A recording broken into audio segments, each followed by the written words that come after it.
and how we can draw parallel in our lives. I hand over the mic to Major General Neeraj Bali. Sir, you are welcome, sir. Thank you very much. I presume I can be heard.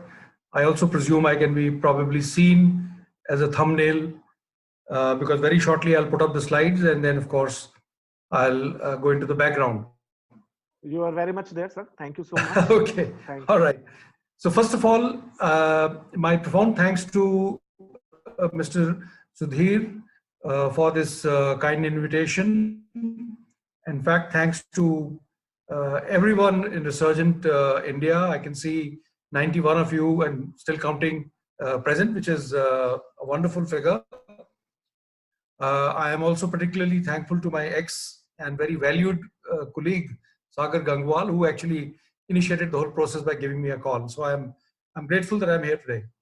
Now, before we begin, I do understand that all of us are facing a fair degree of uncertainty, even anxiety about our futures, thanks to this phenomena that has enveloped us, COVID-19 or coronavirus. Now, this is a classic example of what a large-scale disruption can do. And as Sudhir very aptly pointed out, anybody can be good on a good day, but life separates winners from losers by how we behave when the chips are down, when there's difficulty. So all of us are going through that situation. I don't think anyone should presume that he has the answer to all the questions, even some of the questions.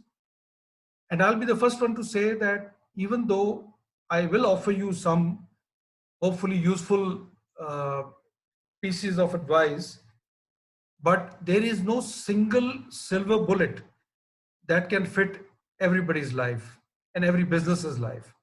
So what we are looking for today is, I'm going to give you a framework based on some solid army experience of uncertainty and disruption. So that is how we will commence this. Now, I'm going to share the screen, and I do have a presentation, so we'll go there.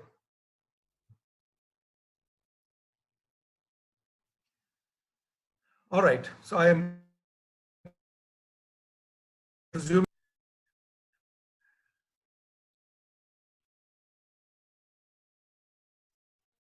Before I begin, just before I came and as a conversation, so this is a true story. It's the 4th of June, 1997. I had just taken over the anti-terrorist battalion in J&K. And we were traveling in vehicles, and I went over a piece of a kacha track. And 10 minutes later, the next vehicle that was following me was blown up by the surface of the road. These were planted by the terrorists, and they were sitting in the jungles very nearby, a couple of 100 meters away on the slopes. And this whole explosion was triggered using a remote device. Now, there was so much explosive that the vehicle, it was a Jonga, it went up in the air above the eucalyptus trees because the vehicle following it saw. It took 2 tumbles in the air and it crashed against the road again, instantly killing 1 major and 2 of my jawans. 1 young lieutenant is reduced to a mangled heap of steel. You can't recognize it. Now, we had gone past, so I heard the blast. We all heard the blast. We turned around, and then somebody gave us advice, don't go back in vehicles because there may be more explosives waiting for you. So we started running back. We were all carrying AK-47s. And there was an officer running by my side. He stopped me and said, he said, sir, you know, when you go into battle, when you're in a field area, you're not supposed to wear the red colored collared dogs that colonels and above wear. It's a very distinctive color, but you normally wear it in peace stations. So you're not supposed to wear it, and you're wearing it. And the moment we get to that place, the terrorists will probably spot you as the CO, and they'll knock you off and then there'll be trouble. So I said, okay, I'll take them off. But I did not take them off immediately.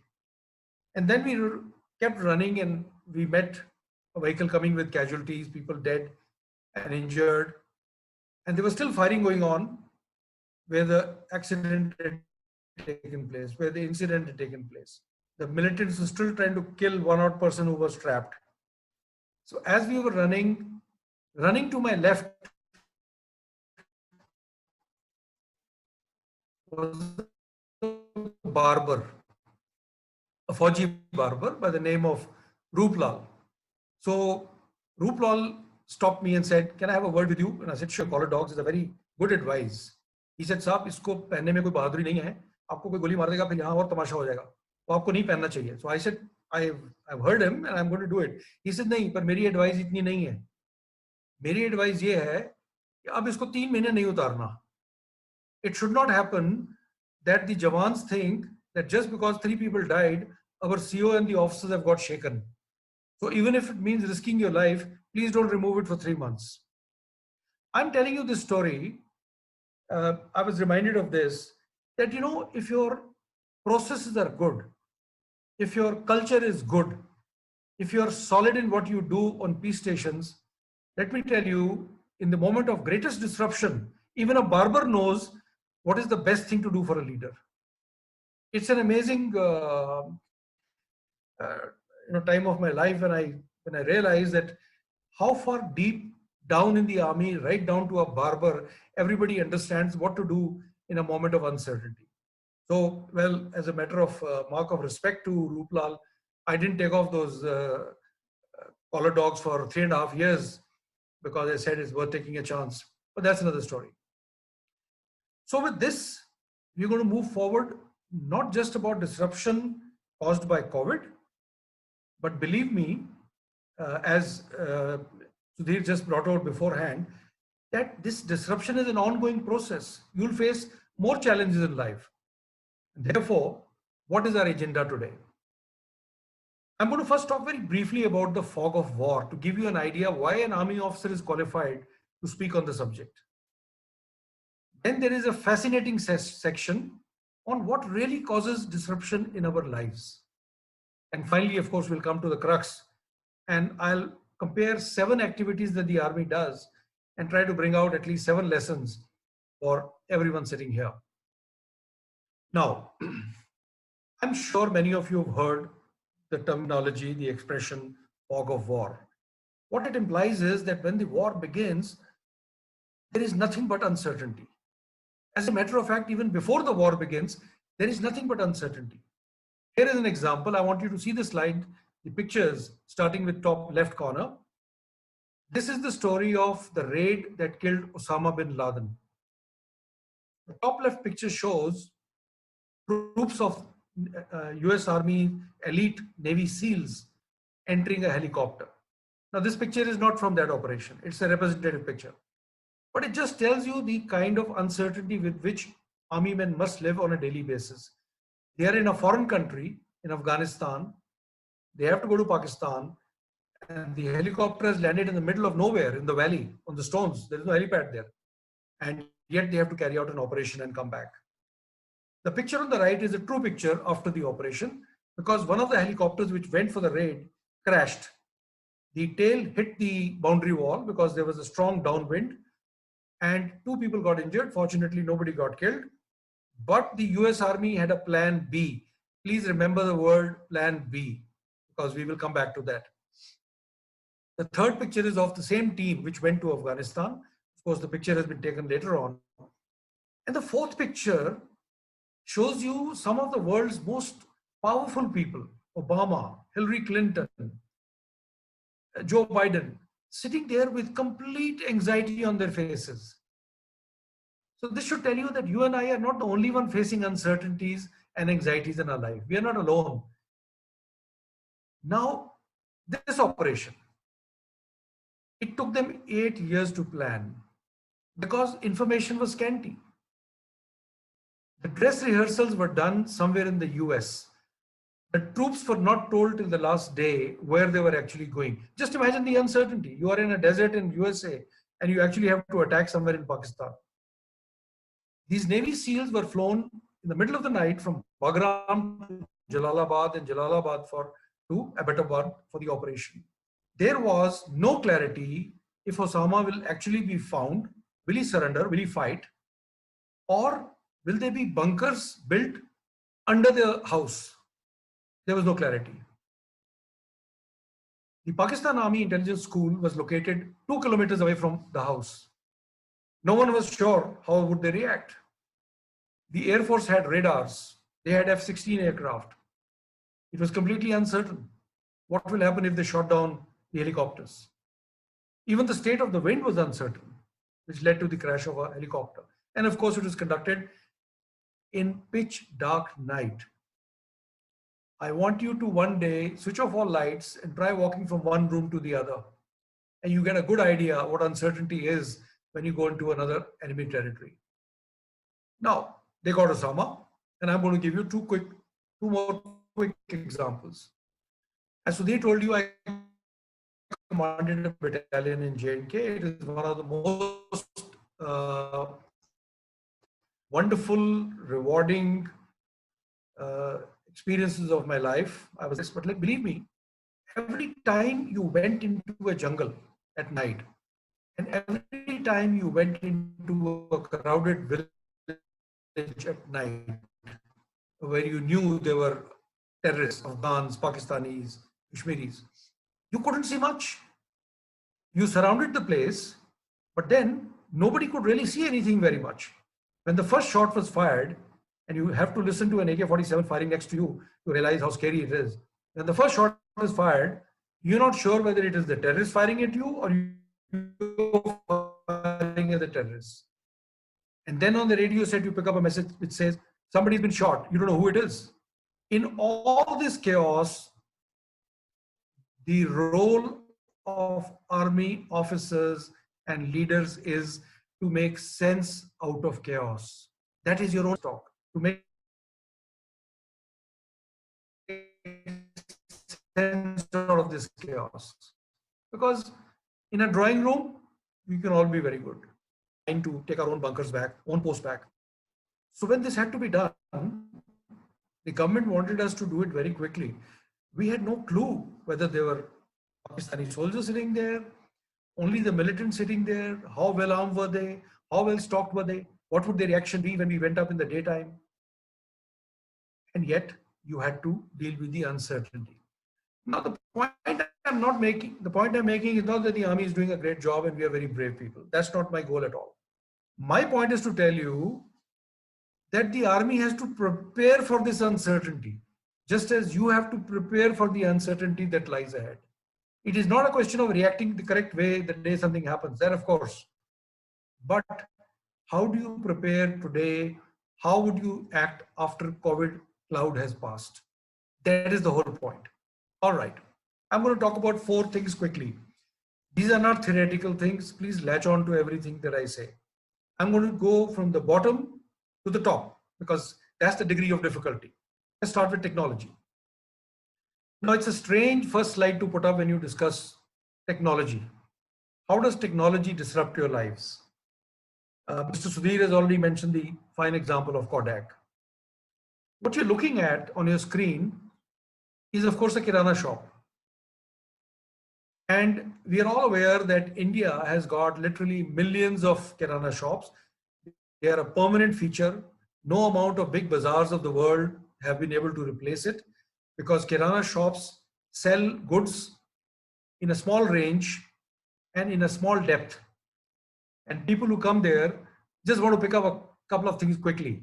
So if you want to buy half a kg of sugar and 2 packets of Britannia biscuit, as I have done as a child many times, you're not going to go to Big Bazaar or you're not going to order online because God knows they will not even supply it to you. And therefore, Kirana shops have remained outside the online shopping system, which is all very wonderful. But somebody sitting with a gun of technology in his hand has decided to change all that. And what is about to change is, I'm sure you've heard this several times over, Mr. Mukesh Ambani's Reliance has decided to digitize 5 million Indian Kirana stores by 2030. 2 lakh machines have already been supplied. How will this model work? The model will work that you will have an app on a Geo platform. You will ask for my uh, requirement of half a kg of sugar and 2 packets of Britannia biscuit. It will automatically go to the nearest Kirana store, and that guy will tell his boy, pick up this, deliver it. If he doesn't have it, it automatically goes to the next Kirana store, which is mapped geographically. And as the stores of the Kirana store deplete, the Reliance central system ensures that they are again resupplied. Can you imagine that this technology exploitation, what it might do to the bigger retails? We already have the example of bookshops. In city after city after city, and I'm very fond of reading, I've seen bookshops close and converted into toy stores or converted into something else. So much so that even things that you have to buy after touch and feel, for example, clothes, for example, shoes, are today available online. So can you imagine the scale of this disruption? Therefore, the lesson for all of us is that those of us who scoff at technology, who say technology mera kaam nahi hai yaar, I'm an accountant or I'm a CEO or मैं तो technology मैं नहीं जानता, are going to meet the same fate as the previous generation did, or even my generation, many people did, who said, internet मेरे को नहीं पता. I am good with what I know. So this is the first. Now, please remember that new technology is like a wave.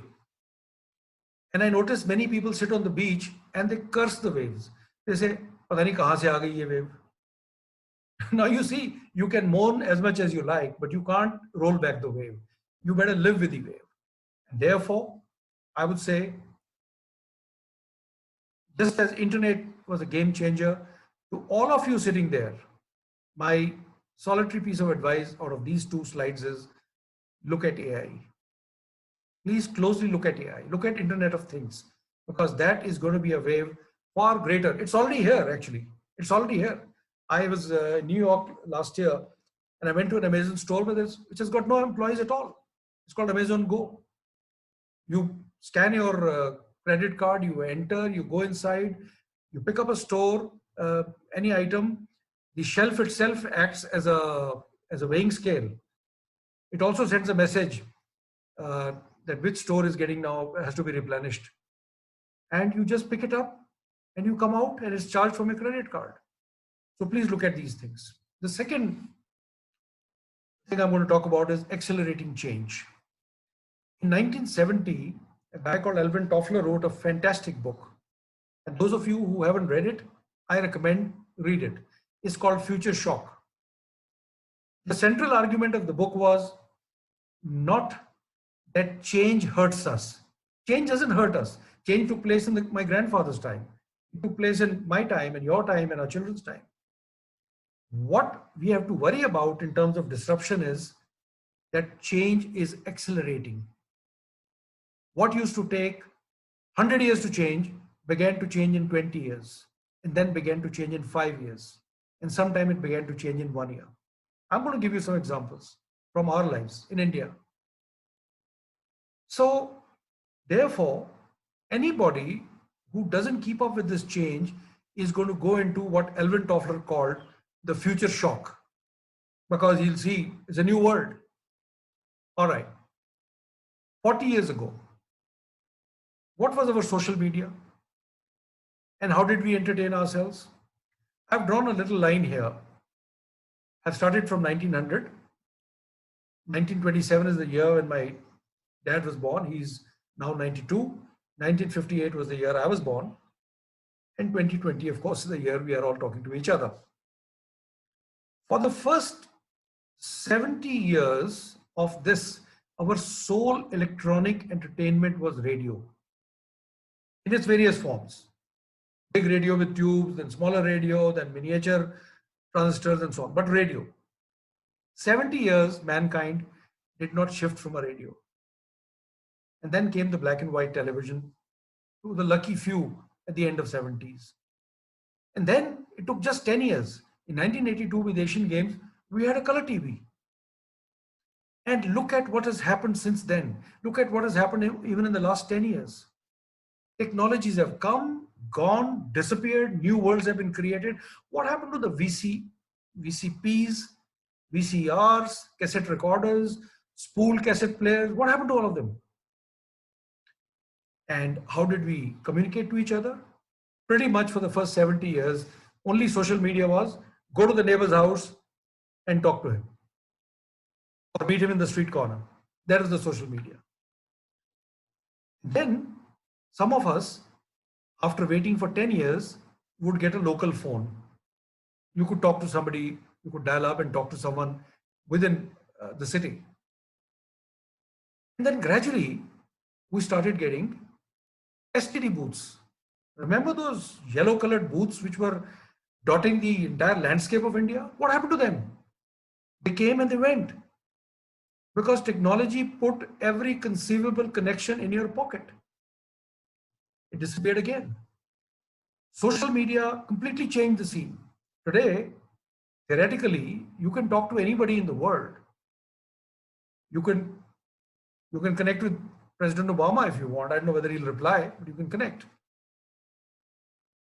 Could anyone have imagined even 10, 15 years ago the magic that we are doing today with 100 of us sitting in our own homes, most of us hopefully in our pajamas, and looking at each other and still talking to each other? We don't feel this change because it is happening in real time. But let me tell you, the moment you stop keeping up with this change, you're going to perish. The day you say, I don't want to learn about Zoom, you're in trouble. All right. Very quickly, look at the list of the platforms that we've had. And I've also put the number of years. What happened to ICQ, Yahoo Messenger, blah, blah, blah? Facebook came to us only 16 years ago. Can you imagine this? An Android phone came only 12 years ago. Today it has become part of your body. If you leave the Android phone home and step out, you will feel as if you're in ICU. And WhatsApp, which has become the sole means of intellectual nourishment for many people, something that I'm going to talk against, is 11 years old. That's all. And Google Plus has already come and gone. So that's the kind of pace of change. And we don't know what's going to come next. Here's the last interesting question. When you went to an unknown place, you went to another town or even within your town, and you wanted to know your directions, how did you ask? Obviously, you asked a stranger. And the stranger told you, based on his assessment of the direction, distance, and his own perception. Usually he confused you. He said, Nazdiki hai, when he meant 2 kilometers dur hai. All right. That's all that you could do. And then in 2005, something called Google Maps came. Without your noticing, in one stroke, they removed all your conversation with strangers to look for directions. Today, you got a little thing in your pocket which tells you which is the best route, where are the toll roads, where is the traffic, how you can bypass it, and even talks to you if you want. And how did you decide which movie to see? You again asked a friend, and the friend told you based on his or her liking, and there was a caveat. The movie had to be in the theater. That's the only way you could see it. Today, just 4 years ago, in India, we got Netflix. Not only today you are spoiled for choice as far as movies are concerned, entertainment is concerned. Not only that, you don't have to go to a friend, because after you watch 1 or 2 movies on Netflix, Netflix algorithm reads your mind while you're watching the movie. And that tells you what is the next recommendation for you. And I'm only talking about one platform. There is Amazon Prime, there is Hotstar, there is Airtel Movies, there is Z, God knows how many things. Everybody is reading your mind. That is the kind of change we are in. The third thing I'm going to talk about is a little bit of my pet subject, and it is actually, again, not from a book. The third thing that causes disruption in your life and my life is When a weak player fights with a strong player, and if the weak player follows the same tactics, same strategy as the strong player, the weak will lose. But if the weak player decides to follow a different set of tactics, a different yardstick, which the strong player isn't aware or can't adjust to, chances are he will make life miserable for the strong player. And that is how the probability of the win will go. Now, to explain this, I'll give you quick examples. Why do you think it is so hard for the army to kill all the terrorists? This question is often asked. अरे फौज तो इतनी तगड़ी है, इतने लोग हैं, आप मारते क्यों नहीं? You know why? Because the terrorist is playing by a different game, a different set of rules. He's not wearing a uniform like we are. He's not identifiable. He's not traveling in a Fauji vehicle like we are. He's not living in a cantonment. He's not living in a camp. He's mixing with the civilians. He doesn't have to follow the law. That is how he has disrupted our lives. That's exactly how a startup can disrupt your life. All these boutique firms that pop up every now and then and claim to have a great insight into a particular niche of finance can make life difficult for you unless you are adaptable, unless you predict well. And then at the global level, see what happened after globalization. The West thought that globalization will be the answer to the shrinking markets of the world. They will be able to sell to all of us. What they didn't understand is that in this asymmetric warfare, the developing countries are not going to follow the same rules as the West. We are not going to pay our workers $15 an hour. We are not going to worry about environmental concerns. We are not worried about good infrastructure. God knows, if you look at the example of textile factories in Bangladesh, we are not even worried about the safety very much. So we are only focused on cutting the cost down. And that competitive cost has driven the entire capital out of the US into other countries. And some would argue that's the reason President Trump has been put in White House. That is how disruptive it is. Please watch out for the weak player in your own lives. Last, the Black Swan event. You know, for centuries, human beings believed that the only swan that existed was white in color. Then a bunch of Europeans went to Western Australia. In 1697, they came across a black swan and they were astonished. Biologists all over the world were astonished. And because it was an unprecedented event, it was called, all unprecedented events came to be called as the Black Swan event. COVID-19 is a prime example of a Black Swan event. What is a Black Swan event? It's an event which is unprecedented. It's happened once in a while and it has a very large impact, not necessarily a bad impact. Internet is a Black Swan event. In your personal life, if you win a lottery, and I hope some of you do, it's going to be a Black Swan event with very happy consequences. But so is tsunami, Black Swan. So was the attack on 9/11.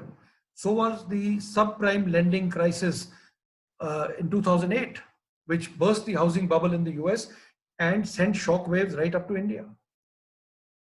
The only point I want to make, which I differ with many of the people who think about these things, people feel, if it's a Black Swan event, how can I predict it? What can I do? It has just landed in my lap. I'm afraid that's not the case. When COVID-19 started, it was surely a Black Swan event in that animal market of Wuhan. It was even a Black Swan event for Wuhan in China. But by predicting correctly, by taking action in time, by making good plans, many countries were able to make sure that the problem did not expand. So Black Swan events can be tackled. And it can be argued that many countries have woken up too late, and that is why we are paying their price. Who says that the subprime lending crisis of 2008 could not have been predicted? Even our RBI governor, ex-governor, Raghuram Rajan has written about it. He spoke about it at that time, that this is a bubble which is about to burst. Who says that the 9/11 could not have been predicted? The fact is there was all the data in the world with CIA and FBI, but there was no system to sift through it. So the weakness is in our preparation, and that is what the army understands. It is the preparation which is going to make you a winner. So I've talked about the predictability. Let's come to those 7 lessons. A very broad framework, but I would request you to think about these when you go back, when you sit down in the evening or tomorrow morning, and try and translate that into your own lives. Here is the first lesson. To reduce uncertainty and the effect of disruptiveness, what does the army do most? It does reconnaissance and it does surveillance. It does reconnaissance and surveillance around the clock, all days, 24/7, 365 days in peacetime on the borders. We use our eyes, we patrol, we use infrared, we use thermal imaging, we use drones, we use satellite pictures, and we use pictures taken by aircraft. What am I hinting at? What is it that you should be doing? Right now, instead of sitting down on that sofa set and looking at television and wondering what your life is going to be, please sit down and start looking for the threat that might come. And I'm going to qualify this. It's not just the threat of money. We are such a large country with such a large population, chances are no one is going to go out of job forever. That won't happen. But only threat you face in life, and I will talk about it in a minute. But more importantly, the army does all this to look for opportunities. This is a great time to look for opportunities to succeed, to win. There are many, many areas which are going to open up. There are many new things which will happen in the industry. An industry like yours is not going to falter.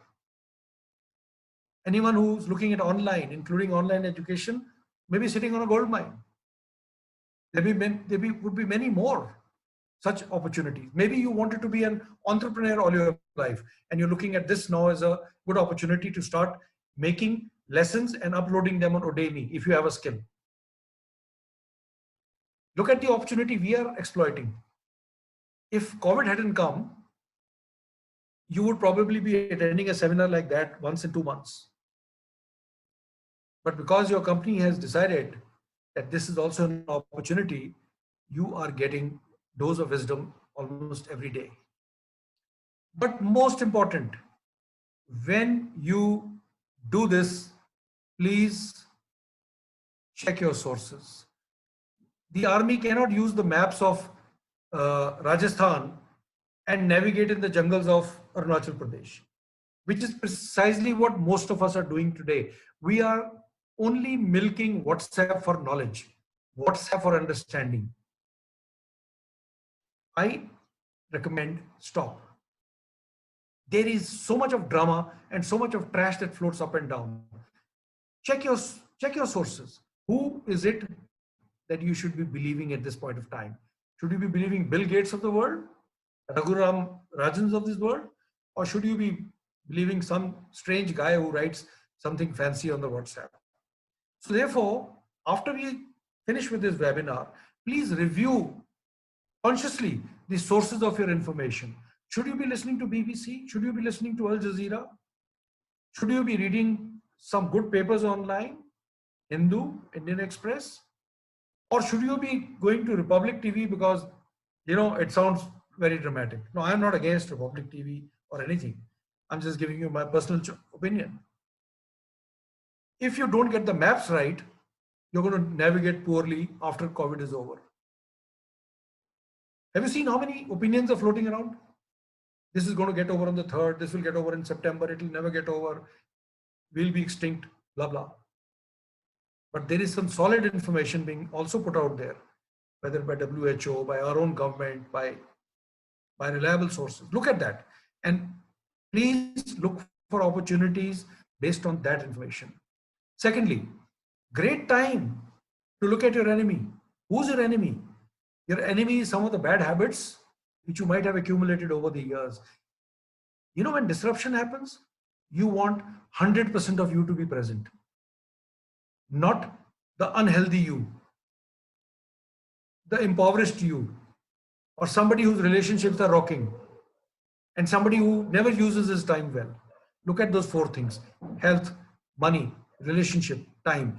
And this is the time to treat your bad habits as enemies, just as the army looks for enemies and threats. When you look for opportunities, please discuss with the well informed. In the last 45 days, I benefited so much because I was setting up this consultancy. I benefited so much because I've used something called crowdsourcing so well. I realized I have so many friends. Many of them are very knowledgeable. Why don't I talk to them and say, this is the opportunity I'm thinking about. What do you think? It's free advice. Which brings us to the second lesson. Make actionable plans. Please remember the word I have underlined. The army makes only actionable plans, not hazy plans, not fuzzy plans, not यार ऐसा करना पाकिस्तानियों को 6-7 बजे तक हरा देना. That's not a plan. Okay? Therefore, a plan is not a dream or a worry. And I'll talk about the worry in a minute. I have a very valuable lesson about worrying. A plan is something which is developed out of a good perspective. And I've already talked about talking to good friends, having good sources, and then thinking. You have a choice between thinking positively and negatively. Think more positively than negatively. Right? Develop a perspective. Remember, you can't make a plan unless you commit yourself to a timeline, you commit yourself to a goal, and you're willing to pay the price. You can't say, after COVID is over, I'm going to get rich. You know that's not a plan. All right? How much are you going to slog for it? Are you willing to shift your town? Are you willing to go somewhere else and suffer for a while? What are you going to do? Make a plan. You might say, well, I may make a plan, but it may not work out. Sure. But you have a framework, don't you? So therefore, the first goal is, first thing you do what the army does, list your goals with clarity and honesty. I don't think many of us even sit down to write this down. What is, with clarity, what is my goal? Then resolve that I am willing to pay a price for this. If the goal is to become whatever rich, then this is the cost I'm going to pay for it. If the goal is to become healthy, this is the, I'm willing to cut out of these habits. If the goal is to improve a relationship, I am going to suppress my ego, and this is what I will completely forgive and forget. And then break down that thing into smaller actions. All right. What is it that you're going to do today? What is it that you do tomorrow? Those steps are important. And I'll come back to that, why those steps are important. And then, of course, please review it. I would recommend put it on your Google Calendar or your Outlook calendar on the first of every month, or first Sunday of every month, or first Saturday of every month, and put it on a repeat and say, 9 o'clock in the morning, after I've had a happy breakfast, I'm going to sit down and review my plans. Are they going as per what I thought last month, or do I need to review it? The last point, worry. I'm sure all of you are weighed down with worry, so am I. Worrying is human. Please remember something. All worrying is not bad. A worry that drives you to take action is a great worry. The student who's worried about his exam is doing the right thing. The question that you have to ask yourself when you worry is, when you lie down at night and it suddenly strikes you, ये job मेरा बचेगा कि नहीं बचेगा? The question to ask yourself is this useful? Is it useful to worry like this? If it is not useful, throw it out of the window. If it is useful, take action. Believe me, having lived through a lot of worries in my life, a lot of pressure situations in the army, I know this works. Third, provide for contingencies. Remember I spoke about plan A and plan B. The army is very good at it. The army always makes plan A, plan B, and plan C. You will laugh at it. We even have a contingency plan during our dinners. If it rains, we have an exact set of things lined up somewhere else. So there is a contingency plan. How many of us make contingency plans? What if after COVID, this doesn't work out? What is your plan B? I recommend that you make 3 plans. Don't go beyond C, because if you make too many plans, you will get confused. But do have more than one plan. Secondly, do not simply sit down and write points when you make a contingency plan. You know what the army does? We visualize scenarios like a movie. We visualize that when we are climbing up that hill and the fire is coming from here, this is how it is going to work out. Visualizing is a very powerful tool. Visualize your future. Think, after COVID, if I moved to Saharanpur, how will it be? Where will I live? How will it be? How will it impact my family? How will it work out? Okay, I don't know anyone in Saharanpur, I just said it. Okay, but visualize all scenarios.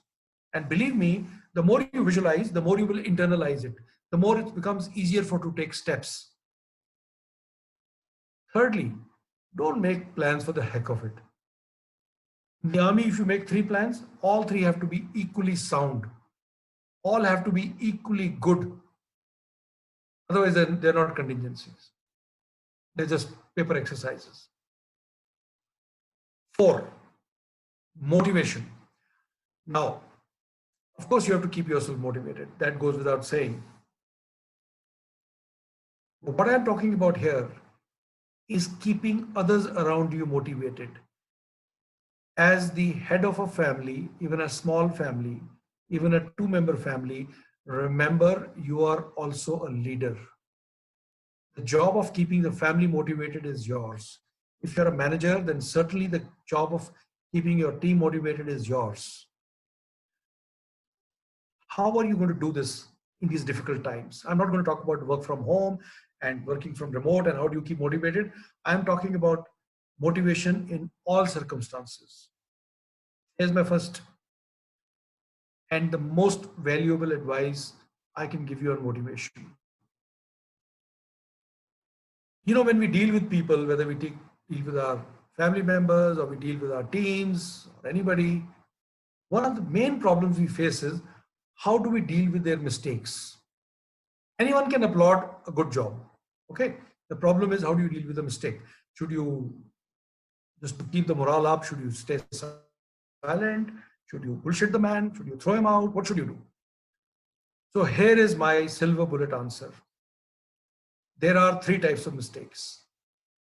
First is the mistake of judgment. You're the manager. Your junior took a call because you were not present. He couldn't talk to you. He decided that was a good idea. When you came back, you realized it was not a good idea. All such errors should be forgiven. That is what we do in the army. If you don't do that, you will end up producing rabbits when actually you need tigers. Let me tell you a small thing. Do you recall there was a time when an officer by the name of Major Gogoi tied up a Kashmiri in front of his jeep, and because people were throwing stones and he had to save a bunch of CRPF people. So he tied that Kashmiri in front of his jeep and he drove in, and without firing a shot, he was able to take everybody out. The entire country erupted. Many politicians said, "Dekho, Fauj is not treating Kashmiris well. Ye koi tarika hai, it's human shield." Okay. Many television channels went to town with it. Now, I'm not going to discuss the merits of the case because neither you nor I have faced a mob which is about to kill us. So we don't know how we will react. The fact is the officer was able to rescue everyone without firing a shot. Forget that also. What did the army chief do? A court of inquiry was ordered. And then after a week, the army chief visited Srinagar. And after he visited Srinagar, he gave the officer a medal. He gave him a commendation. And again, the media went to town. They said, "What is this chief doing? Why is he, what sort of signal is he sending that you can violate human rights? No, we don't care. We are sending a signal to our own people that if you make an error of judgment, we are going to forgive you. We appreciate initiative. We appreciate proactiveness. We appreciate competitiveness. Otherwise, how the hell do you think we're going to beat Pakistan? Remember that lesson. Error of judgment is to be forgiven. I always laugh and give this example, that if a salesman comes to your house and you're not at home and you have a maid servant and she thinks he must be a friend, so she makes him sit, gives him a cup of tea, gives him biscuits, and you land up home and you realize, she's feeding a guy whom you don't even know. But it is what? It's an error of judgment. So smart thing is later on to tell her, listen, he was not a friend. थोड़ा सा ध्यान से. Bad thing is to tell her, ये पैसे पेड़ों पे उगते हैं, तुम्हारा दिमाग खराब है. You know what will happen? You do that, next time when your chacha comes home, even he won't get tea till you say so. So take your pick. The second is the error of omission, of laziness.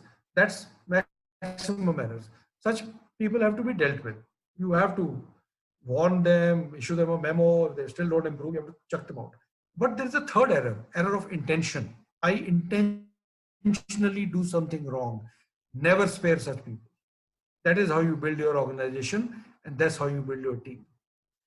The second thing is, please be a little generous with praise and generous with communication. When war breaks out, when we have operation, we are forever communicating with our troops, forever telling them what is happening, what is the picture.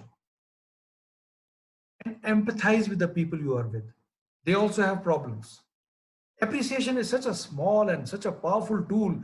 All you have to do is walk past a guy, walk past your son, tap him slightly on the shoulder and say, "तू बड़ी कमाल के काम करता है, मैं तो impress हो गया." And watch him grow. In the time of disruption, that should be a good tool, not as a manipulation, but as a genuine praise. Finally, do you know, there's nobody here in the world who's not scared of dying. No army officer, no army Jawan is not scared of dying. Okay? As a matter of fact, when the firing starts, when the blasts are going on, I've been in a town where 5 grenades went off. It's awful. You feel shaken. But you know what your job is? You got to act brave. You actually have to put a front. So today, when you deal with your family, when you deal with your team, please act brave. Don't paint dark pictures. Don't scare the hell out of them. And always, always, always lead with example, just as I gave you the example of that barber, Roop Lal. When you act brave, your body starts listening to your mind and it starts behaving brave. This is a secret which most army people know. Pretend, act brave. Fifth, embrace risk. Risk, what is risk for business? I've been in business now for 4 years in the corporate. Risk is loss of reputation, loss of bottom line, loss of top line, some hurt to the cash flow, loss of brand, litigation, HR attrition, things like that. These are the risks basically. What is the risk in the army? Loss of limb, loss of life, loss of country. It's that serious. But the army also realizes something. If you want to win, you have to learn to embrace risk. You have to learn to take risk. How do you take risk? The first thing you should do is have solid habits. What we call process in the office and habit at home. Because much of what we do in the army is driven totally by process. When the firing starts, we all know what is to be done. If the CO gets shot, we know what is the next step to be taken. The next guy will just step into these shoes. So in the time of disruption, please understand this. If you're not process driven as a company, if you're not habit driven as an individual, chances are you'll take a knock. It's a good time now. It's a good time to relook at all of that. Take complete responsibility. In the army, let's say if you're a CO sitting in Srinagar, and your vehicle goes to Jammu and has an accident, do you know who's held responsible? The CEO. He was not there, but he takes responsibility. It's a norm. It's a tradition. The CEO will get up and say, "Sir, the accident happened. I'm responsible." Nothing happens. Nobody hangs you. But you know what happens? When you take responsibility, your team starts believing in you. They start following you. They start feel protected. And when they feel protected and your team is strong, you can take risks. Then you can take a panga. Third, build an ecosystem. Have you built a system close enough in your family, in your branch, in your team, in your vertical, that people will support each other on a bad day? If the answer is yes, I congratulate you. If the answer is an unqualified yes, I think you need some work to do. I'm going to tell you a little story, how you build an ecosystem. You know, the picture on the left is of Captain Vikram Batra. In Kargil, he was told by his CEO to attack a very big feature held by Pakistanis. So the CEO told him, he said, Vikram, in case you are able to capture the mountain, what secret signal will you give me on the radio set? So Vikram said, I will say, Ye dil mange more. The line became famous after that. Earlier, of course, it was a Pepsi tagline. So Vikram and his team attacked. Some men got shot, killed, some got injured, but they managed to capture the mountain. And Vikram said, Ye dil mange more. When he came down during the day, he was, of course, very tired and they had been through a hell of a lot. So the CEO gave him a satellite phone to talk to his girlfriend and talk to his parents. He was not married. And then by afternoon, the CEO said, there is a problem. There is another mountain and a lot of firing is coming from there. We are not able to stay here. Can you do one more attack? So Vikram said, sure. They went up the mountain. They were moving from one boulder to the other when Vikram and a JCO saw one Jawan getting shot. He had actually died. But Vikram looked at the JCO and said, I think we should crawl out and drag this guy behind the boulder. He may survive. So the Subedar said, sir, oh, I can see from here he's dead. There's no point and firing is happening. How the hell will we go out? So Vikram said, so are you scared? So the Subedar said, no, I'm not scared. He said, okay, if you're not scared, then we'll both go. But since you are married, I'll go first. You follow me. And Vikram crawled out to try to bring that boy back. And of course, Vikram got shot and died and got a Paramveer Chakra. Now, I'm telling you the story, the story has 50 good lessons. But one lesson is that unless you really bother about your ecosystem, unless you really care for the people who live with you, the people who are in your office, the people who are in your team will never be strong enough to take a risk.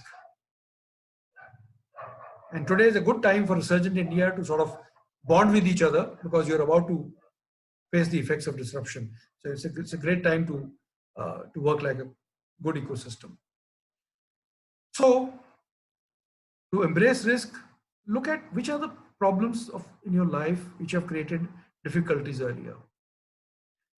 Now, as people who deal with finance, I don't have to tell you that there is a lot of power in compounding. To change those habits, you don't have to change a habit wholesale. You need small wins. Every little win will increase the base. And by compounding, you will change slowly but surely. And when you are changing, focus on the process, not on the goal. Let me give you an example. Your goal can be, I want to lose 7 kgs of weight. Chances are it won't work.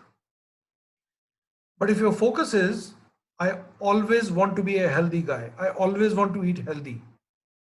If that becomes your focus, chances are that slowly you'll get sorted out for the rest of your life. And finally, remember that when you begin to change, there will always be a crack. You can promise yourself like crazy that I'm not going to drink for a week, but it might happen tonight. And then tomorrow you say, अभी तो गड़बड़ हो ही गई है, क्या फर्क पड़ता है, अभी 4 पराठे भी खा लेता हूँ और फिर दोबारा शाम को ड्रिंक भी कर लेता हूँ. No, don't let a crack develop into a crash. Cracks are human. Every army takes a knock. That doesn't mean you develop it into a route. My second last lesson is about building your defenses. The army is always building the defenses. We have a saying, defenses are never complete. We make a bunker, we keep improving it, we keep putting, bories of cement on it, we keep making it strong. So should you. So the first thing, which has been the theme of my talk almost from the beginning, here's a good time to prepare. And even in future, prepare for the future. What should you prepare? Improve your communication skills, improve your soft skills, improve your bias towards technology, improve your understanding of the numbers, improve your understanding of the big picture, whether it's economy or governance. Prepare. Then when the disruption happens, you're going to be ready for it. Secondly, the army has a very funny term called light dogo. It means when you're faced with an enemy, when you're faced with disruption, sometimes it's a smart idea to just lie very quietly, very still, make no movement, make no noise. In your life, it means is conserve. It's a great time to latch on to habits of frugality. Already, COVID has taught us this.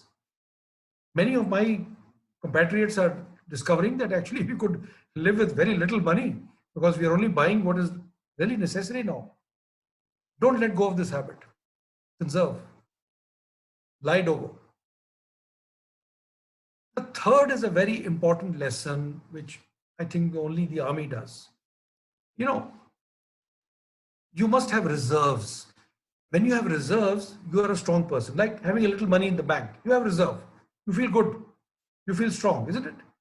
But you need reserves, not just in money, but in health, which means you are so healthy that if a little thing happens, you even get a little infection, you get a virus, you will still survive. Relationship.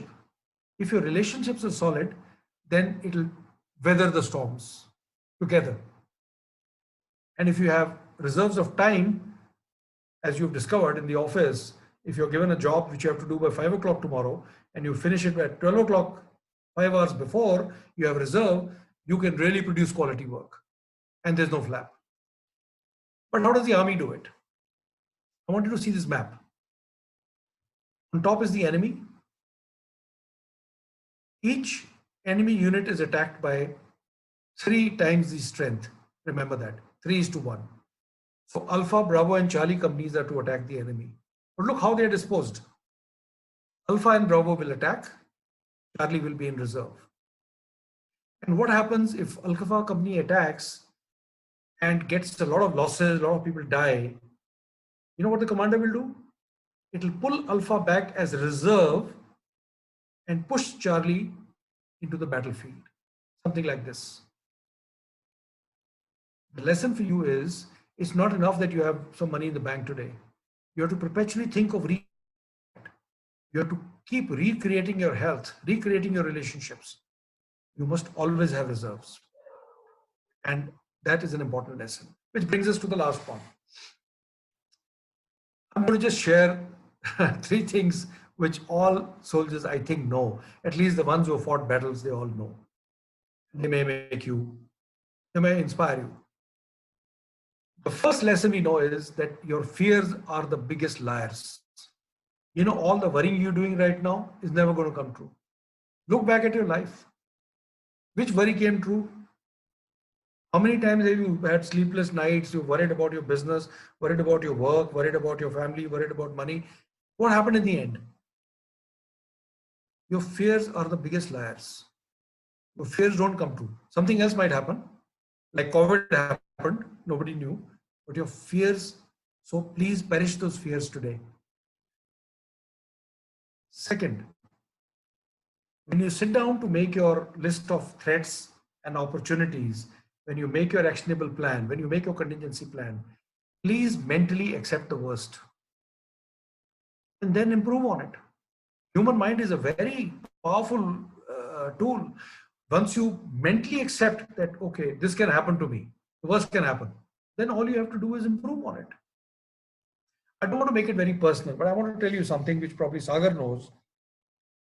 In the last month of 2018, from being a perfectly healthy, fine man, who never wanted to go to a hospital, I suddenly contracted a disease which kills 99% people.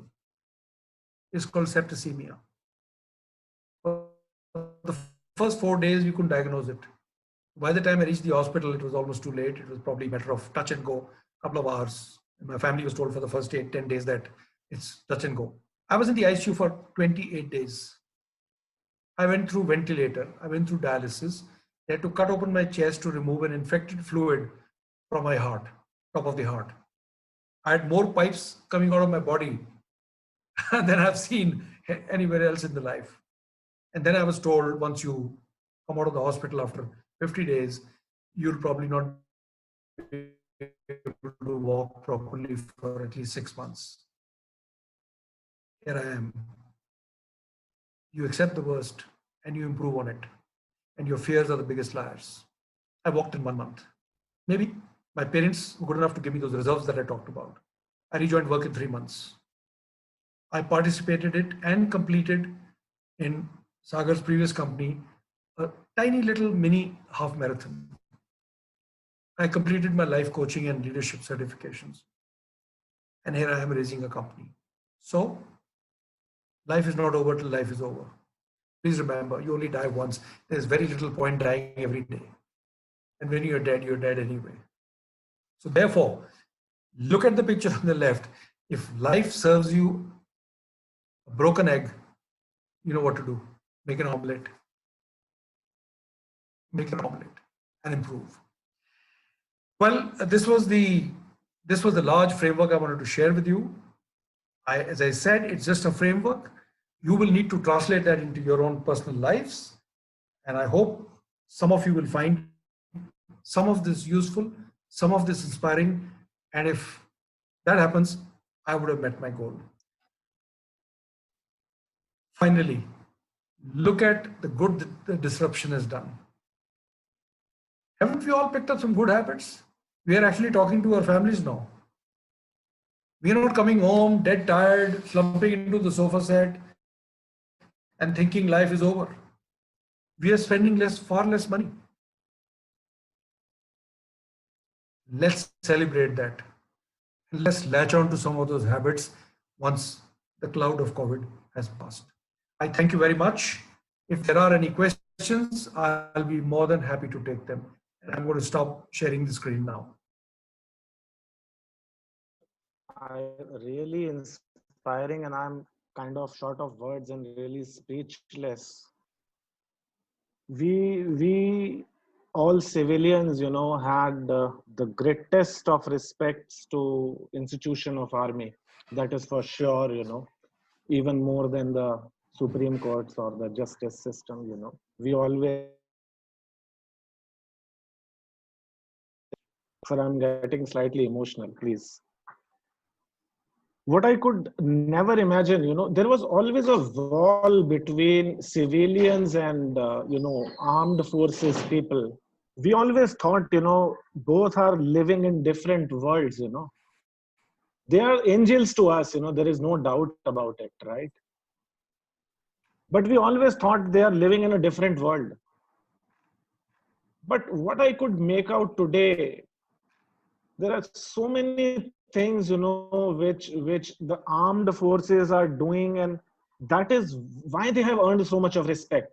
And if we can replicate those things in our life, be it personal or corporate life or the business life, we can also, have the same kind of respect. Sir, I'm pretty sure, this is the lesson I've got from today's session, that we can also get the same kind of respect in the corporate world, sir. I'll just, make the session open, please, sir. If any one of you have any questions, please go ahead, type in the Q&A session or in the chat box. I'll take questions one by one. We'll be sharing the link to this session. Of course, it will be uploaded on YouTube.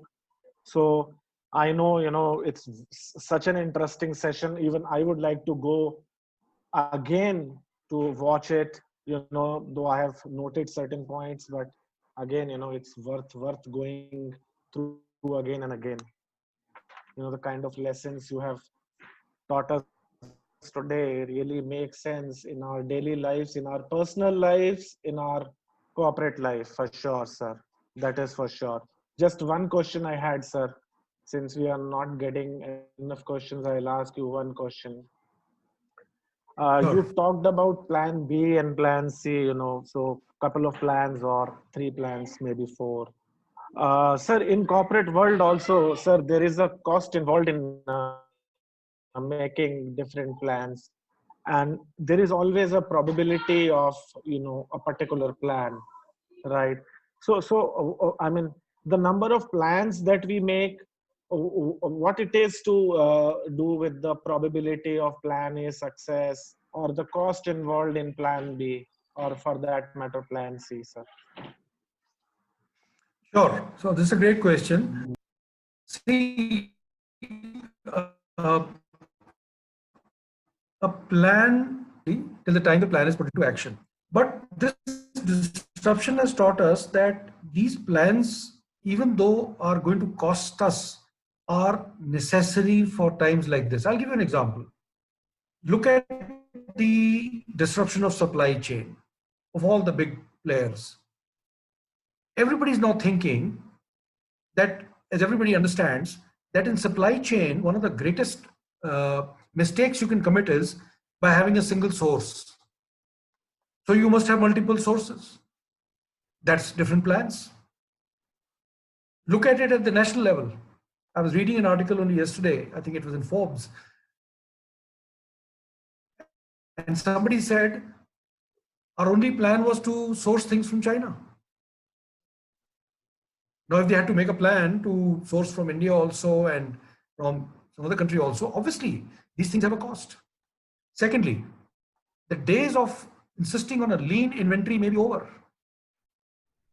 Today, when gradually the economy starts opening up and there's a great rush for demand, the manufacturing won't pick up immediately because you still have to have the people coming back, the labor traveling all the way back from Bihar or UP or wherever, and then factories slowly getting into motion. So if there was enough in the warehouse, the supply chain could have been maintained by the big players. But the fact is, we are so wedded to the idea of lean inventories. Now, do I have an answer here? No. No. Is this a good answer? No, I know that. But the fact of the matter is that if you don't have a plan B, then you're going to crash anyway, whatever be the cost. But I feel that if you have a plan B and a plan C, chances are that it won't really cost you all that much. It may cost you if you're investing in certain infrastructure. Let's say, as in business continuity, if you ended up having more than one server to save all your data, obviously it costs you money. But making a plan itself will not cost you more money. It is the implementation of it. But what is the option? What really is the option? What if we have a problem like that again? That's how it is. Sure, sir. Thank you, sir. So Mr. Bhupesh Bhardwaj is asking, how should we evaluate risk? I understand life is the only risk not worth considering. So I think he got your last lesson correctly. But how to evaluate risk? This is what he's asking. But if you can, See, yes. that's a very, very hard question. It's a good question, but very hard question to answer because it's, it is eventually going to depend on the character and the propensity of the leadership that exists. But I would say, given a choice between very safe and blind risk, I would rule out both the options. See, the risk that army takes, they are not foolish risks. We don't go with our closed eyes. They're calculated risks. So what does calculated risk mean? Calculated risk means if I go wrong, the entire system will not crash. If I merge, I take another company under my wings, my entire system will not crash just because that company turns out to be rotten. You have to make that evaluation. Will this cost me critically if this risk goes badly. That's all you can do. Sure, sir. So there is one very basic question somebody has asked. I'm not saying it's a basic question, but basic to, I guess, human nature. So he's asking, how does armed forces manage inflated egos? The biggest challenge today is the corporate world is to manage your immediate supervisor's ego. So can you help with certain examples or quote, some let me incident maybe, if let me possible? give you the biggest assurance in the world. Egos are not less inflated in the armed forces. We are human beings.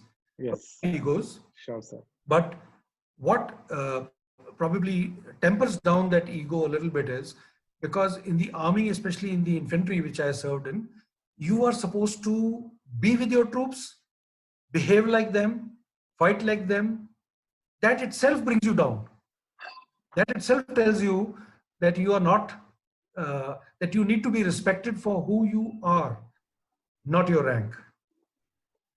The greatest trouble, both in the armed forces as in the corporate sector, is that we are so hierarchy bound that we confuse our ranks and our positions for the reason why people like us, which is not. Now, this is a very large question.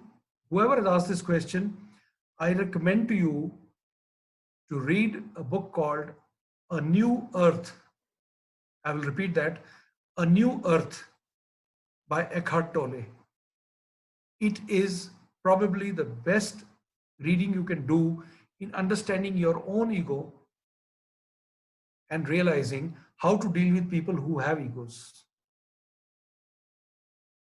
The reason it's so hard to deal with a supervisor or a general who's got an ego is because your own ego is also coming into the play. How dare he tell me this? What does he think of himself? Bhupesh Bhardwaj has asked me, what is the name of the author of The Future Shock? It's Alvin Toffler. Alvin Toffler. Sure, sir. It's even available. Free PDF is available, by the way, online. Yeah. Since you have mentioned the name of a book, Mr. Ashwin Gupta is also asking, sir, can you recommend some good book for civilians on the culture of army, which civilians can use in their personal and professional lives? There is one more part of the question, so I'll just complete that. Yeah. So there is one term used in army SSBs, officers like qualities. How can we try to develop these qualities, sir? See, both the questions are related to army's culture. Right. Let me dwell on this culture business for 30 seconds. Every organization, every company, every family, every club has a culture. You may not have thought about it, you may not have decided, envisioned it, but you develop a culture. If culture is what works for people, if I think working in a company that to succeed, I need to step on other people, or unless I cut somebody's throat, I'm not going to succeed, that'll become the culture. And if the top leadership instills a culture where people cooperate with each other, then they will cooperate with each other. There are companies where you find gossip is the culture, is part of the culture, not the only culture, but part of the culture. It's a very large question. It is a question I have pored over and written about and talked about for a very long time. It takes a long time to sort out this culture part. Officer-like qualities is part of that culture. There is a set understanding of what an officer is supposed to do. An officer is supposed to dress in a certain way. He's supposed to talk in a certain way. When an officer goes out in a Fauji Gadi into the town, his first response always is to the driver, "तूने खाना खाया? नहीं खाया तो पहले तू खाना खाएगा." Okay? An officer always respects seniority. Not slavishly, but always respects seniority. There is a motto written in the Indian Military Academy, which you can Google and read. It's called the Chetwode motto, CHETWODE. It says, the safety and welfare of your nation comes first, always and every time. The safety, welfare and interest of the men you command comes next. Your own safety and welfare comes last every single time. These are not just slogans. I give you an example. I apologize, the example is personal, but the idea is not to tell you what a great guy I am. You know, in 1999, 98, the BBC made a film on my unit. They stayed with me for a month. They wanted to do a live operation, and BBC does not want anything false. They are not interested in a drama.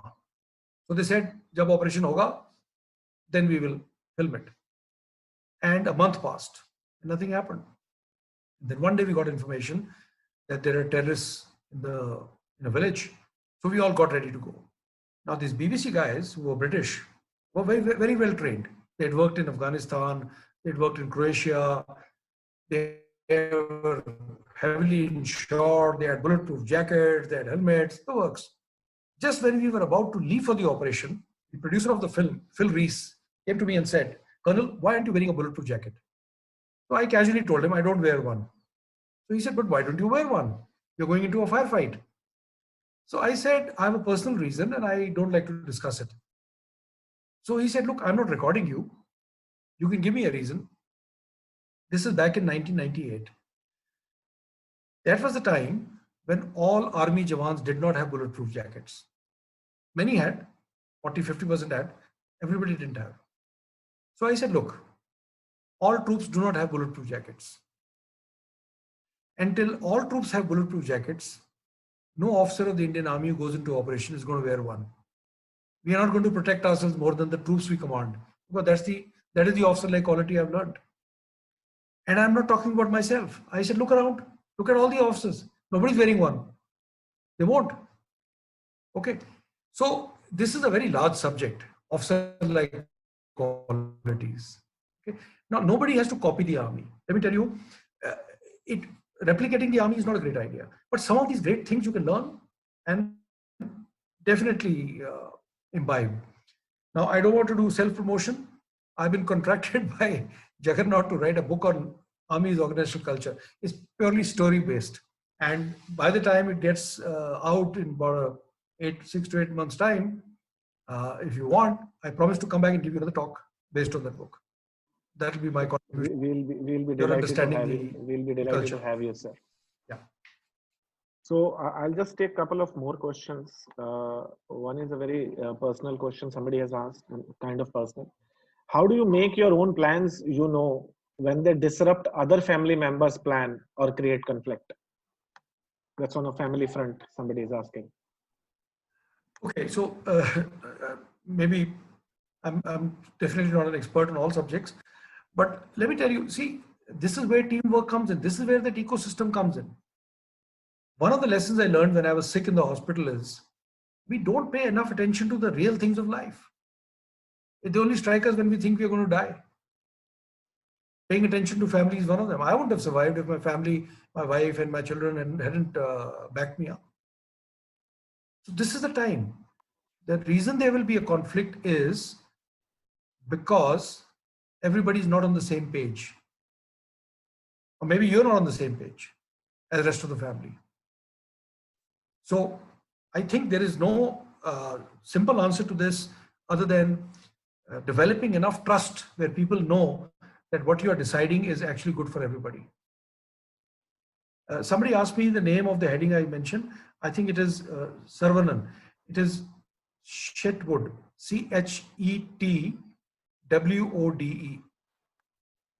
And the author of New Earth, Bhupesh Bhardwaj, is Eckhart Tolle, E-C-K-H-A-R-T, Eckhart Tolle, T-O-L-L-E.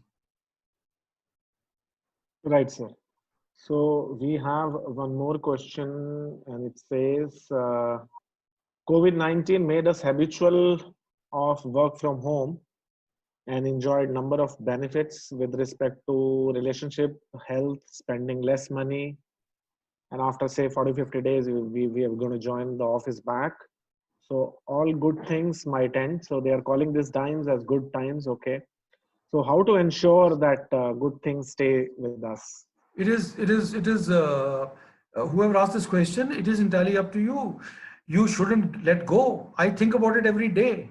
I've written a blog post on it a couple of days ago because it is so great.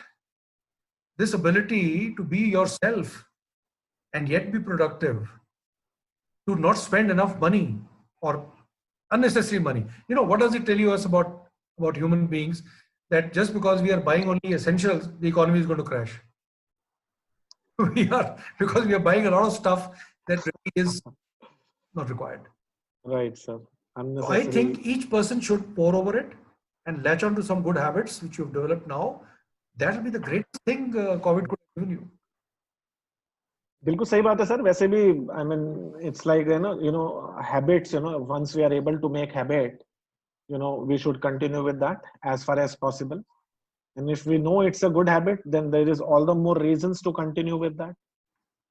It is more, environment friendly. We have seen less pollution. We have seen, and less traffic on the roads. People are themselves, as you rightly said, less cost, more effective, I would say. I have networked with more people, in the last few days than I would have done in the last 1 year. Not sure on that, but yes, meeting new people. And obviously, as you said, we could not have even imagined, 100 people coming together again and again, every day, right? So we are, conducting at least 2 webinars every day, right? So we could have not even imagined Resurgent doing this, although we do keep on doing seminars, but they are once or twice a month, right? So now these are happening so frequently. It's really amazing, to talk to people like you, sir. Thank you so much, sir. Thank you. I Thank think you very that's much. The end of today's session. And thank you. Really I just want to say one little thing quickly. On the chat, I was noticing a lot of people have said very nice things. Many people have greeted. Started with Tamanna Gowda, and it has gone right down to Saravanan. There are literally hundreds of them. I want to thank everybody. I obviously could have replied everyone. But thank you very much. I deeply appreciate it. Thank you so much, sir. Thank you. Thank you, Amit, for making it possible. Amit is our unsung hero. Thank you he's so always much. There at the back to support us. And generally, we forget to thank him. Thank you, Amit. Thank you, sir. Thank you. Thanks the entire digital team of Resurgent India. You are making these things possible. I'm really thankful to you. Thank you so much. Thank you. Thank you. Bye-bye. Good night. Good night.